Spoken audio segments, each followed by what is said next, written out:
Muy buenos días, muy buenas tardes, muy buenas noches al Ecuador y al mundo entero. Mi saludo a todos nuestros amigos cibernautas que se conectan los días martes, jueves y viernes en nuestro horario habitual de las 11:30 de la mañana.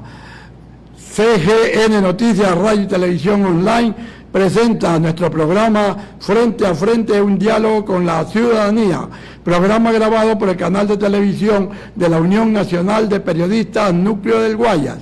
Estamos conectados de la ciudad de Nueva York con Coral TV y aquí en Guayaquil, Ecuador, con Gloria Visión, Postdata TV, Radio Guayacense y una serie de emisoras y canales de televisión online que se conectan con nosotros. El día de hoy contamos con la presencia del doctor Ciro Guzmán Aldaz, director del Colegio de Abogados de Pichincha.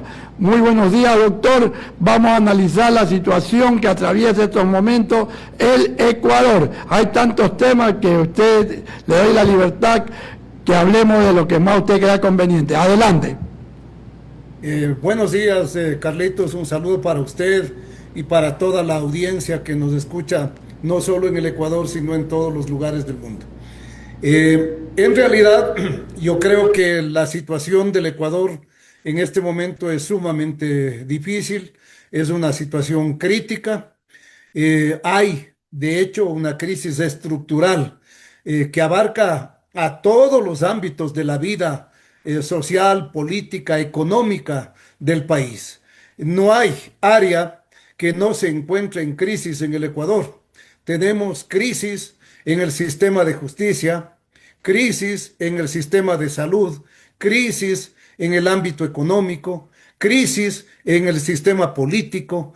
Es decir, tenemos un país que se debate en una situación muy delicada, una crisis profunda también de inseguridad y una crisis también de democracia.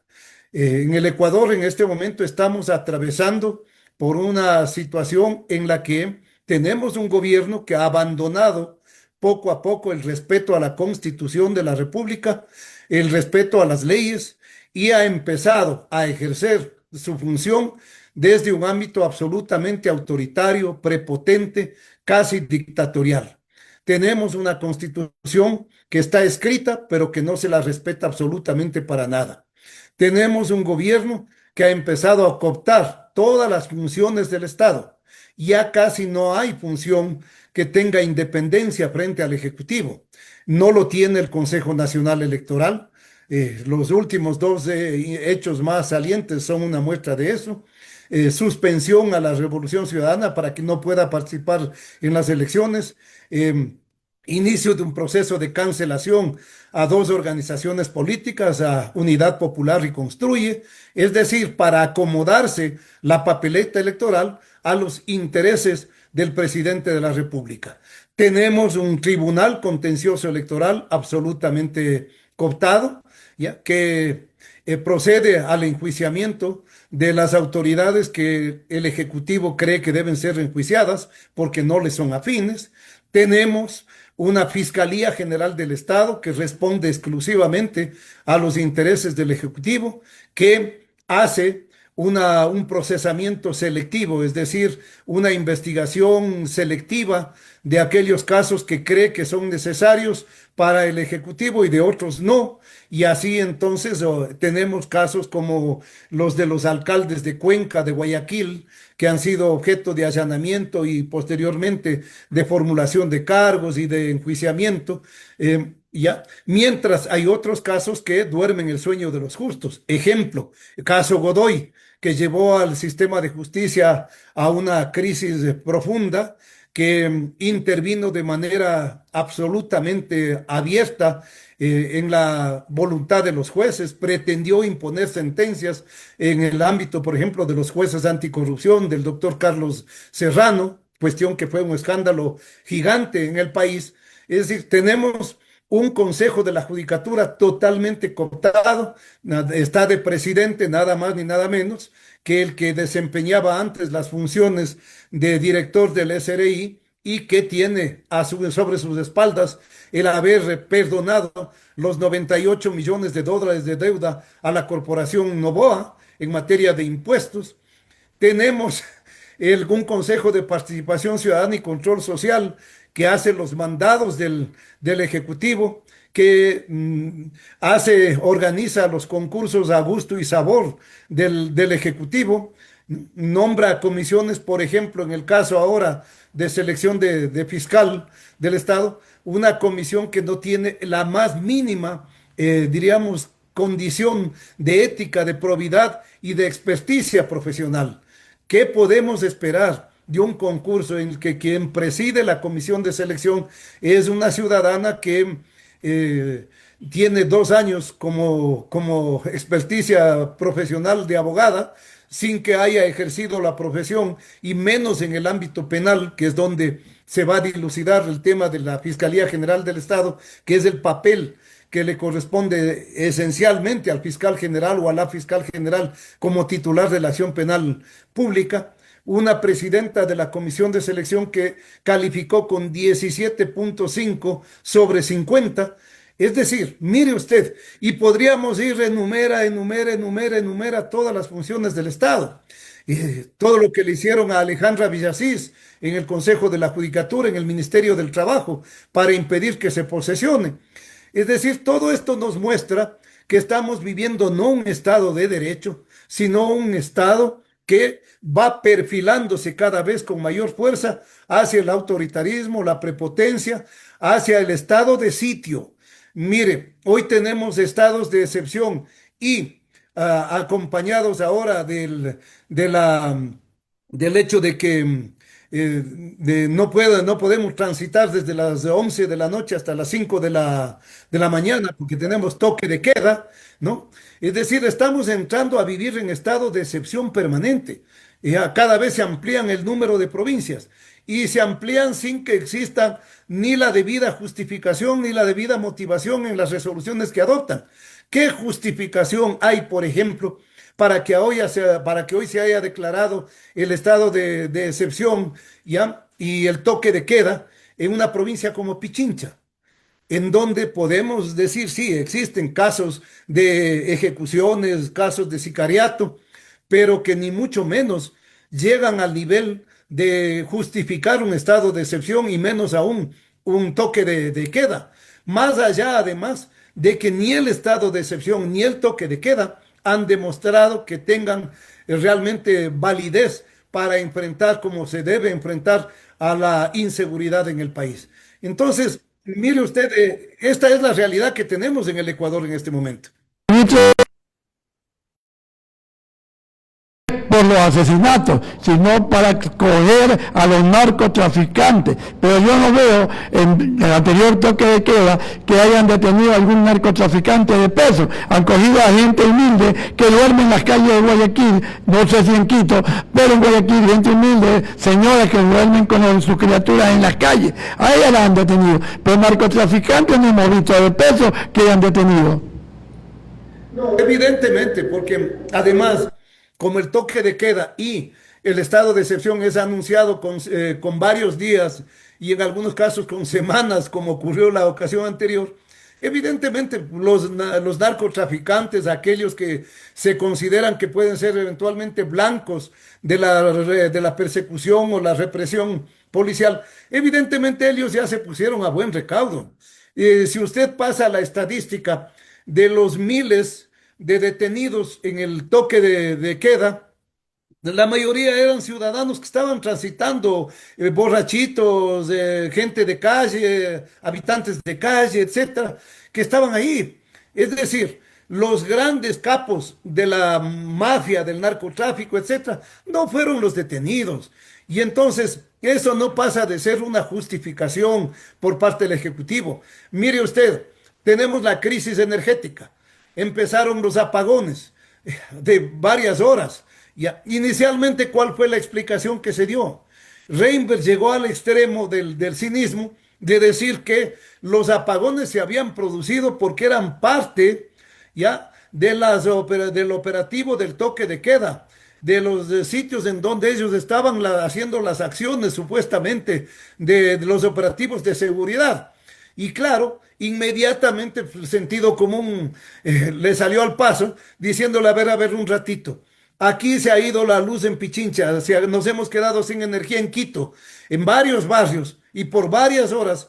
Y ahí no había todavía en ese momento, no se había declarado aquí en Pichincha ni estado de excepción ni toque de queda, pues. ¿Cómo entonces se explica todo lo que se había ido la energía en varios barrios en Quito y en otras ciudades que no estaban con toque de queda? Ah, después ya salió la verdad a la luz, ¿no es cierto? Ah, no, no, es que los toques de queda no están ligados a los a actos de seguridad, no. Ahora están ligados al problema de la distribución en el sistema de electrificación del país. Hay fallas en en el sistema de transmisión, de distribución de la energía. Entonces, tenemos un gobierno incapaz, un gobierno que no ha sido hasta ahora capaz de resolver ninguno de los problemas de los ecuatorianos. Hoy escuchaba las encuestas del CIES, que en la mañana justamente estaba haciendo público uno de los medios de comunicación. Y es obvio, tenemos un gobierno que está con el 80% de desconfianza. 80% de personas en el Ecuador tienen un estado de ánimo de inseguridad, tienen un estado de ánimo pesimista, creen que la situación en el país no va a cambiar en los próximos 6 meses. Mire usted, 80%. ¿Ya? Tenemos un gobierno que no bordea el 30% de aceptación a su gestión. Entonces, es obvio que un gobierno que se siente acorralado, arrinconado, que se siente desprestigiado porque está desprestigiado, ¿ya? Evidentemente acude a la desesperación para tratar con eso de enfrentar, ¿qué cosa? No al narcotráfico, no a la inseguridad, para enfrentar a lo que él considera la principal amenaza. Y la principal amenaza son las organizaciones sociales que se levantan en lucha. La principal amenaza son las organizaciones políticas, como la propia Unidad Popular, por ejemplo, que comandó, que tuvo una participación destacadísima en la campaña por el no y que le dieron al gobierno la derrota más sonada en todo lo que va en el ejercicio de los 2 periodos de la presidencia de la República. ¿Ya? Nunca el gobierno pensó que iba a perder la consulta y referéndum con el no, y lo perdió. Entonces, ahora tenemos un gobierno que quiere hacer un fraude institucionalizado, porque eso de utilizar al Consejo Nacional Electoral, primero para suspender o luego para tratar de eliminar organizaciones políticas de la papeleta y segundo, adelantar el proceso electoral. Esa es una configuración de un fraude institucional que además, mire usted, ha sido denunciado por una de las propios integrantes del Consejo Electoral, Cristina Cronfle, que ha dicho, a propósito de la eliminación de Unidad Popular, Cristina Cronfle ha dicho, ahí el gobierno no, el Consejo Electoral no lo puede hacer porque ya no está dentro del plazo que la ley manda. Y en materia pública, la ley manda, prohíbe o permite. Y la ley dice que 120 días antes de el inicio del proceso electoral no se puede declarar, ¿no es cierto?, la eliminación, no se puede declarar la cancelación de organizaciones políticas. Si el 1 de agosto empieza, se hace la convocatoria al proceso electoral, ¿hasta cuándo tenía el CNE para la posibilidad de eliminar? Hasta el 3 de abril. Ya pasó el 3 de abril. ¿Qué dice Cristina Cronfle? El propio tribunal, al adelantar las elecciones, se puso un freno, ¿ya?, para poder eliminar organizaciones políticas. Pero el tribunal, el Consejo Electoral, no sabe contar los días, dice ella. Al parecer no sabe contar los días. Y si no sabe contar los días, que es una aritmética elemental, los días del calendario, menos va a saber contar los votos. Así de dura ha sido Cristina Cronfle. ¿Qué significa eso? Que hay una desconfianza total, pues, en el Consejo Nacional Electoral. ¿Por qué? Porque es un organismo entregado al Ejecutivo.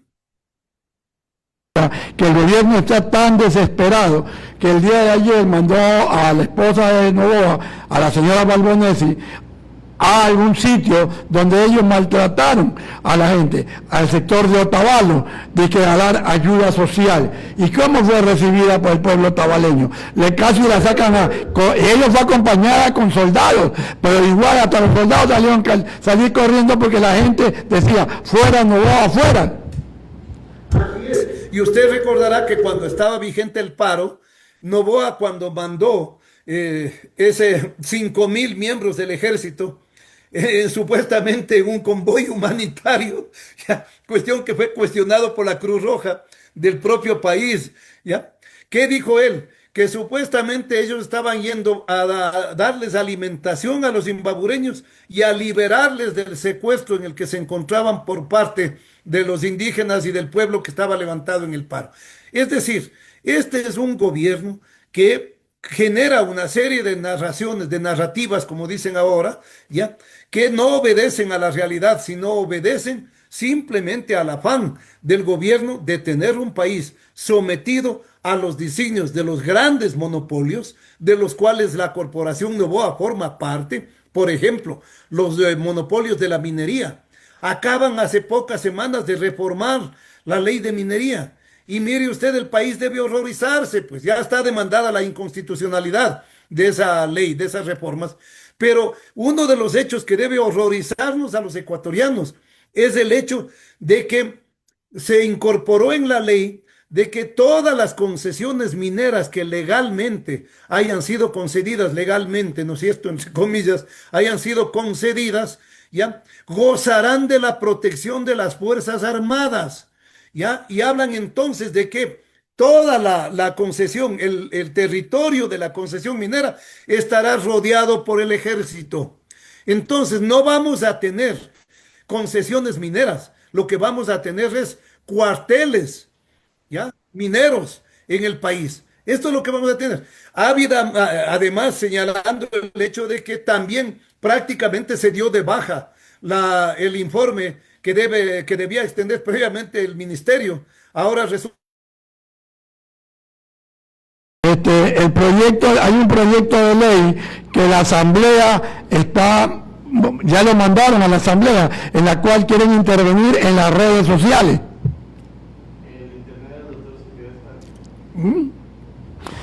Parece que ha habido un pequeño problema de internet, pero no aquí, sino desde donde están transmitiendo, ¿no es así? Bueno, ¿qué pasó? Bueno, estas son las declaraciones que está teniendo el doctor Ciro Guzmán. Vamos a ver si se puede volver a conectar. Primero amenazado, los pescadores que gobierno querían ganar. Segundo, los que murieron en el segundo pesquero, ellos se por drones y que le subieron inmediatamente a un barco de Estados Unidos. ¿Ya? Eso lo dijeron. Y entonces, ¿qué ha dicho la Cancillería? ¿Qué ha dicho el gobierno frente a eso? Absolutamente nada. ¿Qué ha pasado? ¿Qué pasó con el bombardeo que hicieron entre fuerzas militares norteamericanas y ecuatorianas? Ya, el gobierno dice que con inteligencia norteamericana, ¿ya? En la finca de la frontera norte, en la provincia de Sucumbíos, ¿ya?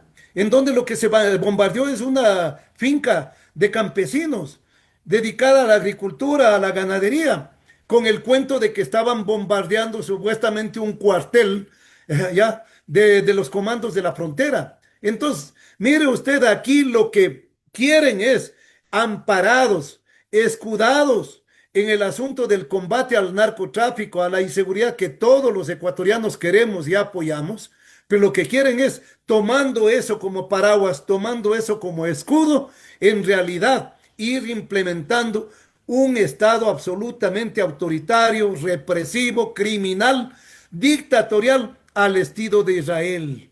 Al estilo de Israel, pues. ¿Ya? Mire usted. Han llegado a la Asamblea una ley para frenar a las redes sociales. Usted sabe que ya hay un proyecto para dar de 2 a 3 años para decir que si uno miente y no es verdad lo que dice, habrá prisión de 3 a 5 años. Obviamente, a este estilo, a este sistema de régimen autoritario. Mire lo que usted está pasando con el diario Expreso y Extra. Es decir, poco a poco están cercándole al periódico. ¿Para qué? Para tomarse por asalto ese periódico, que es uno de los pocos espacios que quedan de un periodismo que se atreve, diríamos, a poner en evidencia todas las arbitrariedades del gobierno, ¿ya? Haciendo uso legítimo de su libertad de expresión. Entonces, quieren acabar. Otros medios ya fueron anulados, ya compraron esos medios. ¿Quiénes? Testaferros del gobierno. Los compraron, testaferros que habían declarado, ya sean estos asambleístas o cualquier otra persona, que habían declarado que tenían un patrimonio de 50.000, de 60.000, etcétera, y hacían compras de 2 y 3 millones a los pocos meses de haber declarado eso como patrimonio. ¿Y qué dice el Contralor sobre eso? Nada, mutis por el foro. Ya, mientras tanto, el Contralor sí se ha pronunciado diligentemente encontrando las supuestas inconsistencias en las declaraciones de los miembros de la Corte Constitucional. Porque es evidente que están utilizando la Fiscalía, la Contraloría, como instrumentos de persecución en contra de todos aquellos funcionarios que les estorban, que les molestan. ¿Ya?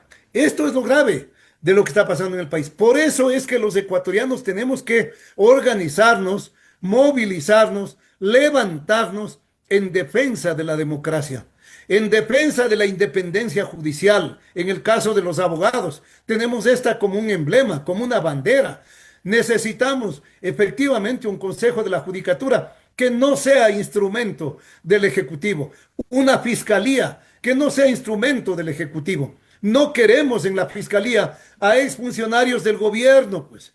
¿Cómo podemos estar de acuerdo que se nombre fiscal del Estado al señor de la Gasca? Esto sería una aberración, evidentemente, en el manejo de la justicia.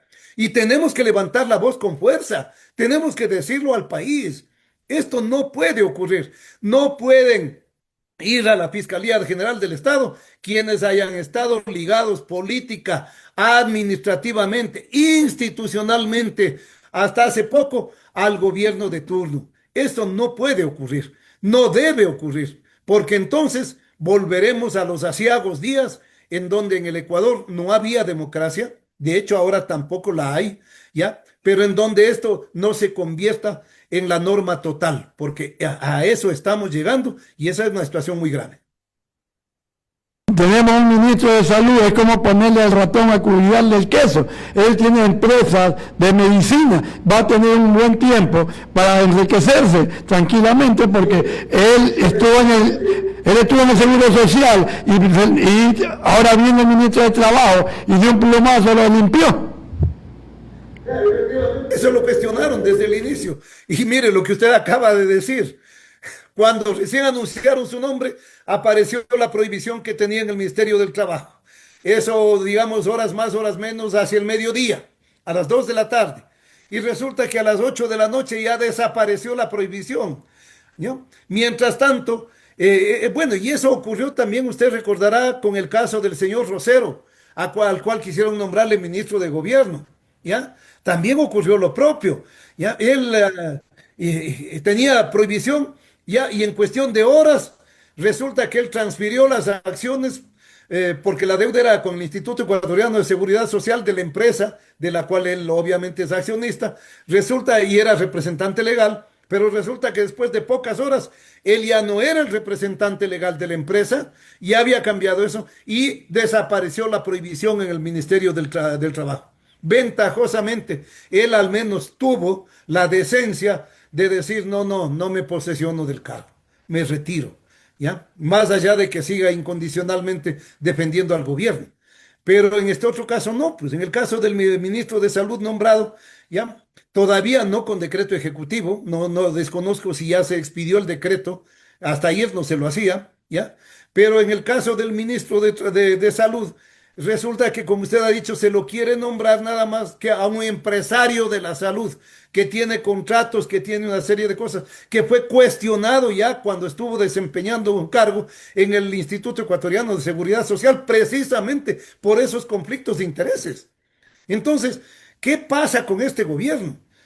Nos quiere llenar todas las funciones del Estado de sus empleados, con sus socios, con los accionistas de las empresas que están ligados al sistema de gobierno de Noboa. Esto no es lo que puede pasar. Por eso hemos dicho, no se puede gobernar al Ecuador como que fuera una hacienda bananera. Las haciendas de la familia Noboa, de la corporación Noboa, no. El Ecuador es un país soberano, libre. El artículo 1 de la Constitución de la República dice que el Ecuador es un Estado constitucional de derechos y justicia. Y lo primero que tiene entonces que garantizar el Estado como título, digamos, como el que debe tutelar los derechos, es eso, pues. Garantizar los derechos a la salud, a la educación, al trabajo, ya, a una vida digna, a la canasta básica. Esto es lo que tiene que garantizar. Sin embargo, eso no está ocurriendo. Eso no es lo que le interesa al gobierno. Vicepresidenta le pusieron en el Ministerio de Salud, la mandan a España y que para que investigue cómo anda la salud en España. La salud en España es una cosa y la salud en el Ecuador es otra. Y se va a un museo donde hasta le hicieron la publicidad y salió aquí en todos los periódicos. Entonces, ¿quién pierde? La ciudadanía, porque la plata es del pueblo. Indudablemente, más aún, cuando se señala el hecho de que evidentemente el ponerla hay fundadas, diríamos, comentarios, sospechas de que él la puso a la vicepresidenta en el Ministerio de Salud expresamente para que se desprestigie. Porque es obvio que la vicepresidenta de la República sale del Ministerio de Salud seriamente cuestionada como una persona incompetente, como una persona que no hizo nada para salvar a la salud de la situación en que se encuentra. Pero hay analistas que dicen eso lo hizo deliberadamente. ¿Por qué? Porque el gobierno no quiere al presidente de la República en el celo que tiene. No le interesaba tener una vicepresidenta con algún nivel de prestigio, por si acaso le pueda ocurrir lo mismo que le ocurrió con la vicepresidenta anterior, ¿ya? Y bueno, usted ve, efectivamente, se va a España, pero mientras está en España ya le están nombrando al nuevo ministro de gobierno, cuando se dice que fue a España para supuestamente enriquecer su conocimiento respecto de los grandes problemas de la salud. Y que no es lo que ha ocurrido, porque mientras él estaba en España, ya acá estaban reemplazándolo. Los suelos, la educación, los planteles totalmente destruidos, el colegio de Guayaquil, el salón auditorio se cae en pedazos, nadie atiende a nada de la educación, aquí la ciudad está desprotegida, los maestros los matan todos los días, los asesinan. Porque ahí está vigente, como le decía hace un rato, es una crisis estructural y está vigente la concepción del gobierno. ¿Cuál es la concepción del gobierno? Para el gobierno, evidentemente la salud, la educación, la inversión pública no son derechos. La salud, la educación no son derechos. Para el gobierno eso es gasto, ¿ya? Y entonces hay que reducir el gasto. ¿Para qué? Para tener recursos para pagar la deuda externa, porque al gobierno lo único que le interesa es la calificación del riesgo país, del Fondo Monetario, de los organismos internacionales, porque con eso acceden a nuevos créditos, créditos que les llegan ¿para qué? No para invertir en el Ecuador, no, créditos que los traen para seguir utilizando en los negocios y en los negociados, ya, que se hacen desde el gobierno. Entonces, en realidad, mire usted, a la educación, a la salud, al sistema de justicia, no se le ha dado el dinero que se requiere. ¿Cómo puede tenerse, por ejemplo, una justicia más célere, una justicia más eficiente, si tenemos un déficit de 800 fiscales en el país? Si tenemos un déficit de 800 jueces en el país. Si tenemos una Corte Nacional de Justicia con menos de la mitad de los 21 jueces que se necesitan jueces titulares, para que puedan dirigir esa institución. ¿Cómo podemos mejorar el sistema de justicia si no se han hecho las evaluaciones a los jueces, si no se han hecho los concursos de jueces como deben hacerse para nombrarlos? Y claro, eso significa que el Estado debería invertir, el gobierno, en el sistema de justicia, por ejemplo, más o menos 300 millones. Con 300 millones podríamos de alguna manera incrementar el talento humano, podríamos mejorar la infraestructura del sistema de justicia, porque tenemos unidades judiciales como en la propia ciudad de Guayaquil, en donde están plagadas de ratas, cerrados los servicios higiénicos, las baterías no sirven para nada, ¿ya? En donde cae el agua desde los techos. Es decir, tenemos unidades judiciales en las peores condiciones, en donde no tenemos infraestructura tecnológica adecuada. No tenemos sistemas de computación, no tenemos nada, no tenemos el expediente electrónico. Entonces, esto ya no es culpa de los jueces, esto ya no es culpa de los funcionarios judiciales. No, el tener un sistema de justicia absolutamente obsoleto, tortuguista, tiene que ver con el hecho de que no hay tampoco inversión en el sistema de justicia, como no hay en el sistema de salud, pues. Si el año pasado, en vez de incrementar el presupuesto de la salud, se retiraron 2.000 millones, pues. Entonces, ¿cómo podemos tener un sistema de justicia en las mejores condiciones si lo que estamos es privándole de los recursos? Y lo propio se hizo con la educación. A las universidades se les retiró casi 200 millones de dólares. Entonces, estamos hablando de un gobierno que efectivamente no tiene en mente resolver los problemas del país, gobernar para los 18 millones de ecuatorianos, no, y sobre todo para los que más necesitan.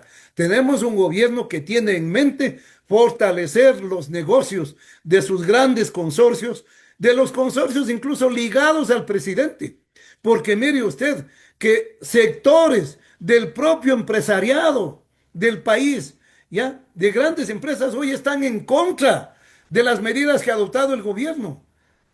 Le dicen que es un gobierno come solito, es decir, que está gobernando para su grupo, ni siquiera para el conjunto, ¿ya?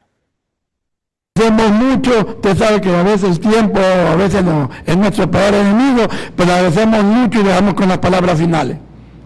Bueno, llamarle al pueblo ecuatoriano a que el verdadero control, el verdadero cambio no va a nacer desde arriba.